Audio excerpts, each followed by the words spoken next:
Hello বন্ধুরা, চলে এসেছি ক্ষীর কথন নিয়ে। ক্ষীর সমগ্র বাংলা অঞ্চলের এক ঐতিহ্যবাহী মুখরোচক উপাদেয় মিষ্টি খাবার ও অন্যান্য মিষ্টি তৈরির প্রধান সহযোগী উপাদান হিসেবে ব্যবহৃত হয়। মূলত চিনির সাথে ঘন করে জাল দেওয়া দুধ থেকেই ক্ষীর প্রস্তুত করা হয়। বিভিন্ন ধরনের ক্ষীরের মধ্যে উল্লেখযোগ্য হলো খোয়া ক্ষীর এবং অর্ধতরল ক্ষীর। খোয়া ক্ষীর, যা কিনা ক্ষীর বরফি ও কানসাট নামক মিষ্টি তৈরিতে বহুল ব্যবহৃত।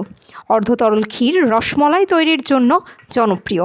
ক্ষীরের তৈরি বিভিন্ন মিষ্টির মধ্যে রয়েছে ক্ষীরমোহন, ক্ষীরমালাই, ক্ষীর চমচম, ক্ষীর কদম, ক্ষীর বরফি এবং ক্ষীরের পুতুল ও পাতক্ষীর।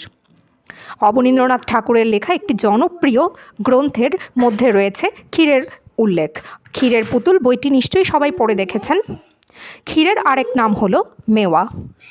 বলুন তো, এই শব্দের ব্যবহার আছে এমন একটি বাংলা বাগধারা কী হতে পারে, জানাবেন?